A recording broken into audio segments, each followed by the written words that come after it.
Greetings, YouTube. Welcome back to the channel. So I had this plan today on Saturday, though I realize it's already Sunday for some of you watching this. But I would just attempt to, fairly, I'm sure, easily go through the second week of the side quest. You can see it wasn't easy, but, I did it the first week.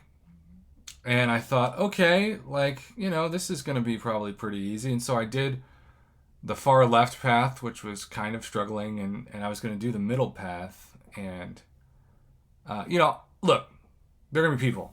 Let me say this at the time. There are going to be people who love this. There are going to be people who think this is awesome because they have a desire to be challenged and they have a desire to do well.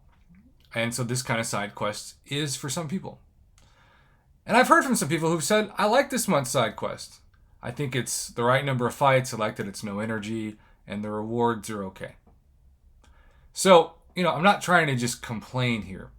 But for the average summoner, at least this legendary difficulty, I just think it's not worth it. The rewards are below average. Compare this to the X-Men Mutant Island event, or the Treasure Island, Mutant Island, whatever you want to call it, which for those of you who remember is the greatest side quest of all time in my book. You had one boss, and then you had two fights. You chose your paths for different rewards. This side quest, it just kind of sucks, Now, compared to other difficulties, you can still auto-fight some of it, And maybe it's just good to do, say, the epic, because we just looked at the legendary and it was 60,000 plus PI for some of these, and epic is 18,000 to 36,000. I really hate that the path that you don't have to use Circe or Icarus, they just make double the PI. And I hate fighting Terrax. I suck at fighting Terrax, even when I'm using somebody like Quake. And maybe I should just bring in my Black Widow Clairvoyant or somebody else. I know there are counters, but I just hate fighting him. I hate fighting Korg. I don't even like fighting this guy. And then on top of that, Annihilus as a final boss with Bubble Shield and Rolling Thunder. If you like a challenge, if you like completing all content, great. But the rewards suck.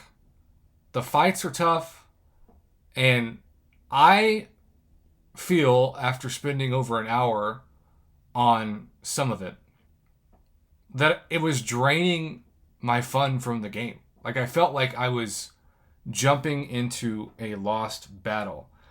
And I did it knowing I'd probably take some L's because, thanks to the compensation at the beginning of the November patch, I have expiring in 1 day and 15 hours, multiple revives, and then I've got these, level 2 revives and the potions, and I want to use those, and maybe I'll save them and use them for the Cavalier event quest, which I've yet to really explore or even fully complete yet. But in general, side quests are supposed to be fun. I'm not saying they're supposed to be easy, but they're supposed to be fun. This side quest puts the FU in fun. And I think that's going to be the title of this video. Hopefully somebody doesn't find that offensive. But it's just not worth it to most people.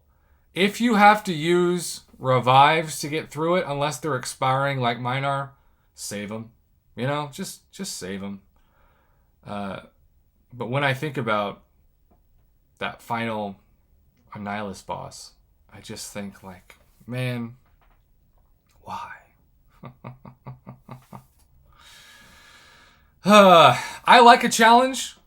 I actually was one of the few people in the last couple months, because we had the September and October joint 2-month side quest, and I know that there was bugs that prevented people from being able to get their 3-star anti-venom for a while and explore the main quest. But I thought it was fun. I thought ranking up little symbiote Steve and seeing what he could do, and then of course having the true MVP of last month, Suida, make that guide. That saved me. That was fun. This, again, puts the FU in fun. So if you're struggling with it, maybe a lot of people aren't, but I am. And I wanted to make this video relating to you. Because, as always, I view myself as much more of the average player than a good player. I don't think it's worth it for you. Do the easier difficulties, even if it's just the first two, and enjoy some side quest Cavalier Crystal Shards. But, in general, this is another thing to add to this month. This month almost feels like it was unintentionally Halloween because there's been way more tricks than treats. And I just don't think it's worth it for most people. Have a great rest of your weekend, YouTube. Let me know what you think of the side quest, especially the rewards for the difficulty in the comments below.